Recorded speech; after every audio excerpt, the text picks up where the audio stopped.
All right. Hello, Bernie. Thanks for joining us on the podcast today. How are you doing? Doing great, Ashley. Thank you so much for having me. It's great to be here. I am so excited about this conversation because you talk all about fulfillment in midlife. And this is something that I have been really thinking about and focusing on as I approach 40. And I'm like, what have I done with my life? And what am I going to do with the second half of my life? Right. Or it feels that way. I don't know why, but things just, you think about things differently as you get older. Right. And so, as I've kind of started this journey and this idea of being in midlife, I found your podcast, which is Midlife Fulfilled Podcast, and you talk all about this season of life where our kids are getting older. We have a little bit more freedom, we have a bit more time freedom, money freedom, and what that looks like. So I'm really curious, why do you think that even by textbook standards of what a successful life looks like, that we still kind of feel like we're not fulfilled as we get older? Kind of what is your experience with that? Yeah. Okay. Love this topic. Of course, I'm all about that on my Midlife Fulfill podcast. That's my focus. So, a couple of points that you touched on, Ashley, that I want to comment on. And what is that? One thing we can all agree on is that we all want to get older. So we are Yeah, all getting right. older because the alternative is dying younger, right? And you mentioned that you're turning 40 and then you said something about second half of life. Well, with medical technology being what it is, we're experiencing more longevity. There's a greater chance that you live to be 100 than than your parents and my parents. My parents actually lived into their mid 90s. They're gone now, but they lived into their mid 90s. This whole second half thing, I challenge that because none of us knows when we're going to die, even though the death rate's 100%. We do know that that's going to happen. And while you don't want to think about it or even talk about it, we don't know what our midpoint is. So midlife is not a midpoint in life. Midlife basically is all of our adulting years.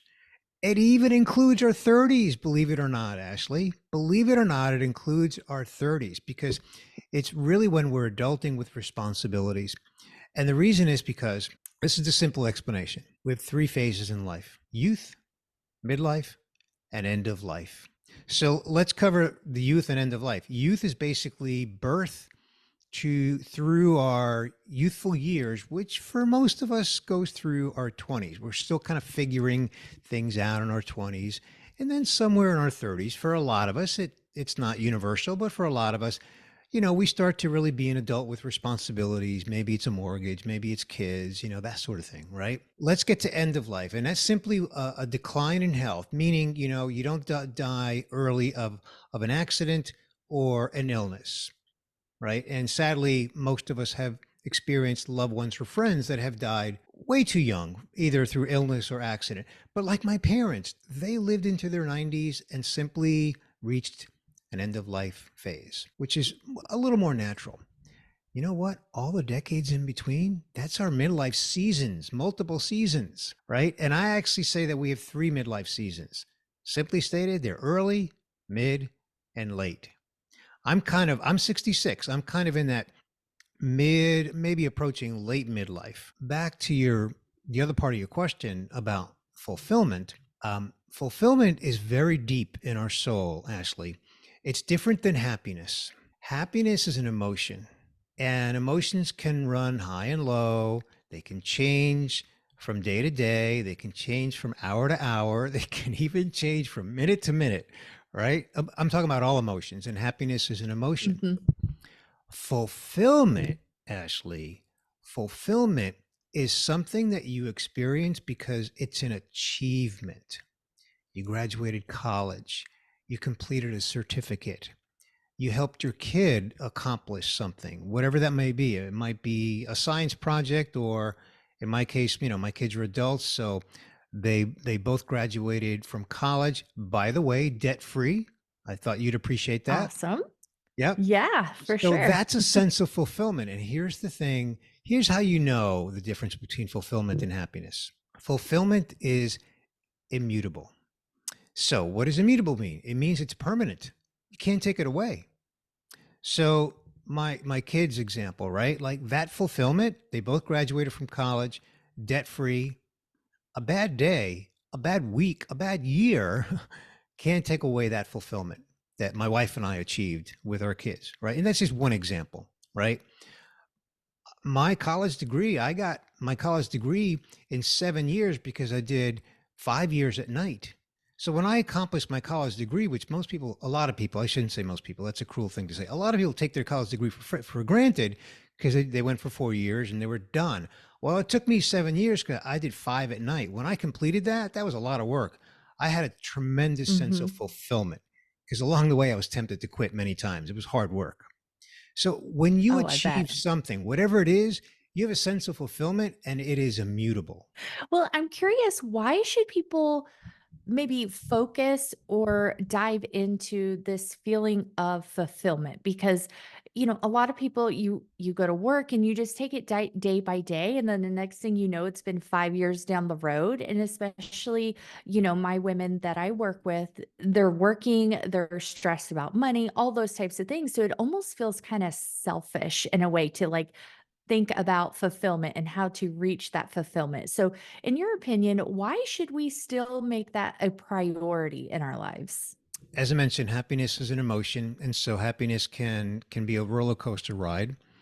And whereas fulfillment, as I mentioned, is immutable. So the sense of satisfaction and the mental health that we achieve that's associated with fulfillment is even stronger than happiness because again happiness is a roller coaster ride. It can be a roller coaster ride. Hopefully there's more ups and than downs on happiness, but we should all strive to achieve fulfillment. Now that said, it is difficult to be totally fulfilled. I have a saying that I repeat on my podcast at the end of every episode. I say, if you're 80% fulfilled, you're doing great. And here's what I mean by that. There are 5 pillars in midlife that are, according to my definition, there's 5 pillars, and they are the following: health, fitness, career, relationships, and legacy. Okay, one more time: health, fitness, career, relationships, and legacy. That spans every dimension of life, every dimension. Someone once asked me, well, what about faith? What if you're a religious person, right? And I'm a person of faith. Relationship, that's a relationship. Okay. So I start with health because we have to have health under control to be able to do anything, right? You can't work, you can't, Mhm. if you don't have your health under control. The reason I separate out fitness is because in the US, unfortunately, 60% of adults don't do the minimum requirement of exercise to stay fit.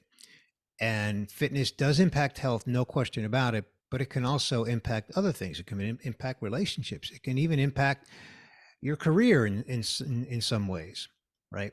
So I break out fitness into its own pillar. Career is where we spend most of our time as adults, right? We spend most of our Mhm. time, waking time, working. And career can have many dimensions and seasons, right? It's fairly common for someone to wake up in their 40s and say, I don't like what I'm doing anymore. I'm not fulfilled by it. That's a very common thing that you hear people say. And then relationships obviously span everything from our immediate family to friends and work colleagues. And I mentioned faith, and just relationships obviously spans a lot of different aspects of our life. The last one, legacy, this is the one that is most often overlooked. This is also the one that we Mhm. think most about as we start to get older. Mhm. Yeah. And legacy is simply about impact. What's the impact you're having? It doesn't have to be a grandiose impact on the world. It can be just the impact you have on your kids or a charity or anything that you feel strongly about. I know a lot of women, including you, who want to have an impact on other women in a particular way, right? That's part of your legacy, whether you actually frame it up that way or not. So, legacy is the one that a lot of people don't put a lot of thought into it until they start to think about it. And then they realize that they really want to impact that pillar, that legacy pillar. So the reason I say if you're 80% fulfilled, you're doing great is because I just named 5 pillars, right? And if you're totally fulfilled in 4 out of the 5, which is amazing, that's 80%. But Oh, that's yeah, if that's a you're good point. fulfilled in 4 out of the 5, which again would be amazing. That's Yeah. 80%.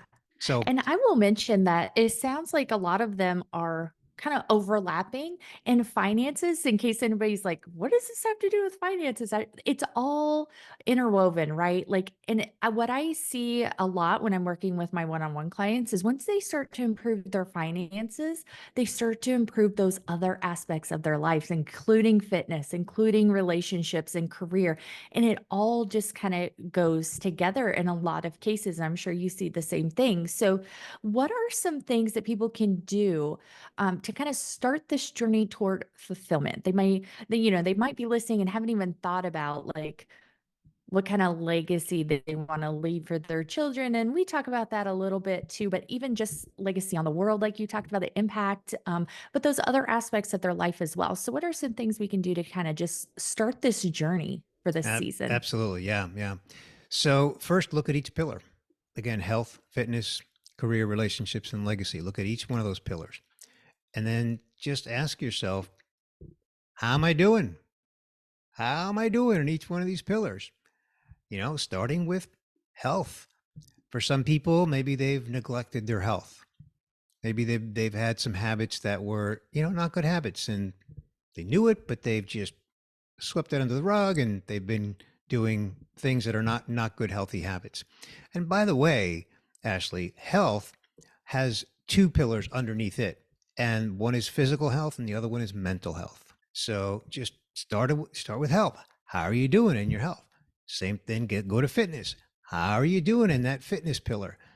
A very common thing that I hear in fitness is, oh, I want to work out, but I just haven't made it a priority, or I just don't have the time. And by the way, I can address the don't have the time thing. But a lot of people acknowledge that fitness is something they want to do, but they just haven't, again, either made it a priority or convinced themselves that they can make some time for it. Because, a very quick little side note on that: we bathe, we brush our teeth as a matter of routine. If you really didn't have time, you wouldn't do it. The point is, we make time for that, right? Anything we want to do, we find a way to make time for. Back to your question, it really is a matter of just ask yourself, how are you doing in each of those buckets when you get to career? So where are you in your career? Are you doing what you want to be doing? Are you doing what you set out to do at the beginning of your career journey? And if not, that could be great because maybe you're enjoying it and you are fulfilled, or maybe not. Maybe you're doing, a common one is, I became an engineer because, that was the journey my parents put me on, or I became a lawyer because that was, my parents were lawyers. And they wake up 10, 15, 20 years into their career and they say, I'm doing what my parents, or fill in the blank, what someone else expected me to do, not what I really want to do. So you just keep going down the pillars and just ask yourself how you're doing. And if it seems overwhelming, first of all, don't beat yourself up. Don't try to put this huge burden on yourself, because we're all human. Every single one of us, 100% of us, are dealing with the same 5 pillars, all of us. And I really believe that almost no one out there is 100% fulfilled across the 5 pillars. And if anyone is, that's a superhuman person that I want to meet. Because I would be Yeah, surprised if and I that would person is out imagine there. that yeah, and I would imagine that at different seasons that, I talk a lot about different seasons of life and even through the year, especially when our kids are little, they dictate a lot of a lot of things in our life, that in different seasons, you probably have different levels of fulfillment in different pillars of like, you're fulfilled in different pillars, I would imagine as well. Exactly. Yeah. So personally, I'm feeling pretty good about the first 4. I'm in pretty good health. I've been devoted to fitness for more than 40 years. I've been working out since my 20s and I'm in my 60s. So I'm pretty fit for my age. I mean, I'm not out there doing triathlons, but I'm pretty fit. Career wise, look, there's things that I look back on that could be better, but overall, okay. I'm not miserable in my career by any stretch. Relationships, look, some could be better, but overall, pretty good. Legacy, I'm working on that. That is my biggest focus is legacy. My podcast is a part of that, by the way. But my wife and I have 3 grandkids now, so part of our legacy is to have an impact on them, right? So between grandkids and this message that I'm trying to get out, thank you for the opportunity to get the message out to your community, Ashley.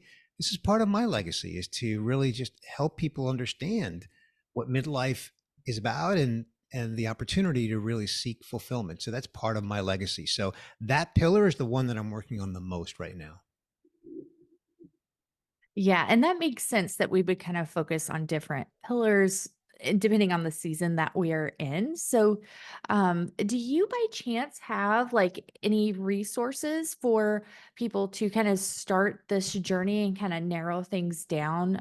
Because it can, 5 pillars can feel overwhelming at first, right? So, do you have Yeah. any resources to kind of help us get started? Yeah, so there's two that I'll call out, and one is my podcast.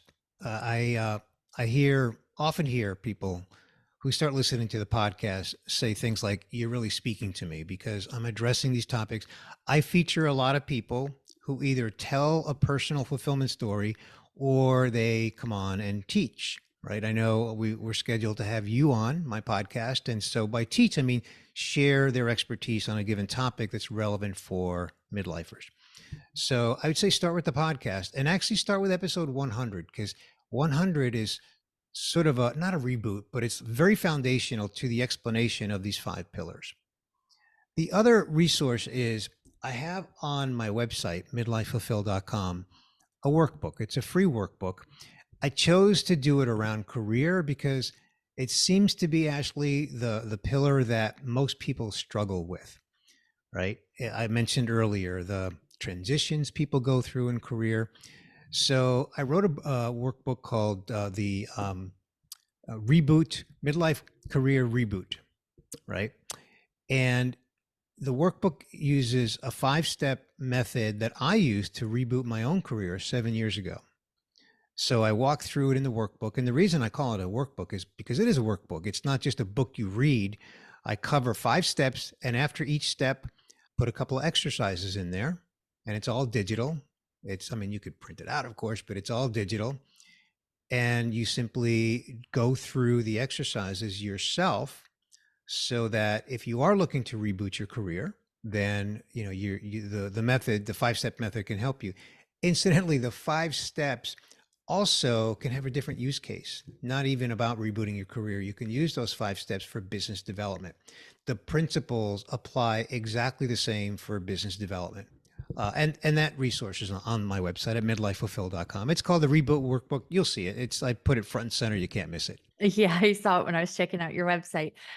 You just reminded me or made me start thinking about, I did that. I was a detective police officer for 10 years, and it was really hard to decide to make that change. And I knew that if I waited even, another couple of years, it would be even harder for me to walk away from. So I love that you have that resource for people because especially once you're in your 40s, it's like, do I really, am I too old?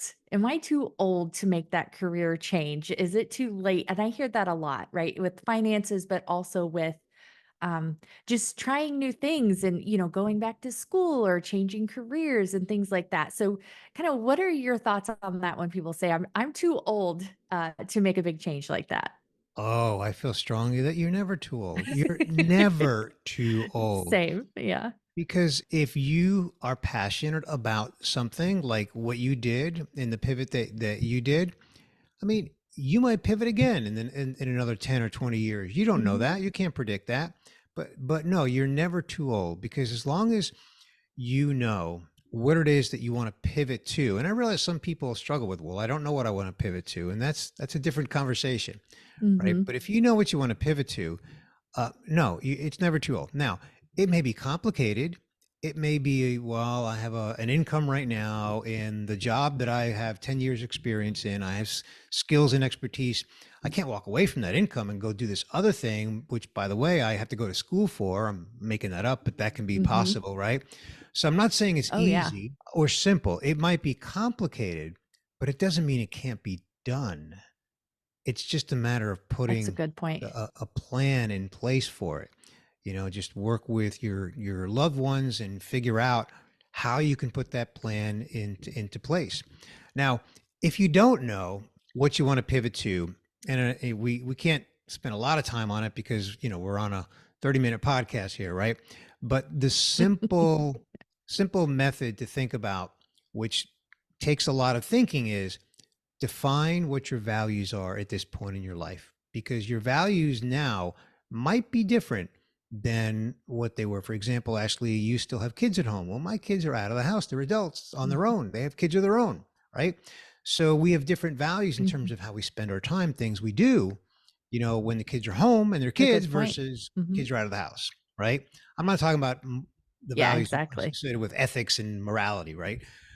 So what are your current values? Write them down, really give them some deep thought, and then try to correlate that to how can you feel like you're feeding those values in a career.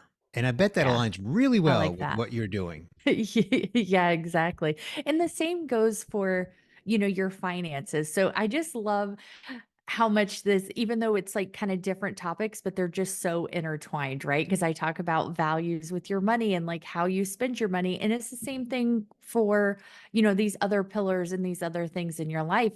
It all boils down to like what's a priority and where do you want to spend your time. That just always like, oh yeah, I talk about that too. That's so cool. So as we wrap up here, I always ask my guests for their favorite nonfiction book, something to help improve our lives. And do you have something in mind? So can I list two? Just because one Oh, I'm sure. I'm almost finished reading, and one is one that I finished reading not too long ago. The one that I finished reading is specifically about public speaking. It's called The Referable Speaker, and it really just provides really great insights on how to really hone your speaking career. Now, I'm not a full-time speaker, but I enjoy speaking. I've been speaking for many years in various events, that sort of thing. So it's just very intriguing to me. The other book that I'm almost finished with is Can Doology by Denise Gable. Can Doology. It's fascinating. It is really, really fascinating. Denise is someone who was a corporate executive. She lost her husband early in life through, to an illness, and she just has applied this can-do, not just a mindset. Yes, it's a mindset, but she's really documented it in a way that's it's like a process, like a methodology, and it's fascinating. So, Can-Doology by Denise Gable, and the Oh, referable awesome. speaker if you're into public speaking. I love that. I always love when I get like new suggestions because a lot of people will uh say like the same book. So and especially when it's something I haven't even heard of, I'm like, oh right, I could add another book to my list. So Yeah. I love that. So thank you so much for your time tonight. Where can people follow up with you or find more about you? Where would you like to send people? Just the website, midlifefulfilled.com. I'm also active on LinkedIn, so feel free to connect, but do personalize the invitation on LinkedIn. Otherwise, I won't know that you found me on Ashley's Budgets Made Easy podcast. But midlifefulfilled.com is probably the easiest place. And Ashley, let me just give you a shout out. You're doing great work with your podcast. You're educating people on this topic of finance, and it's an important topic. And I just want to commend you on the work that you're doing on your podcast. I appreciate that, and perfect timing to wrap up as my kids are coming out of the rooms and making noise and making the dogs bark. So, on that note, I appreciate your time. So, thank you so much for being with us tonight. Thanks for having me, Ashley.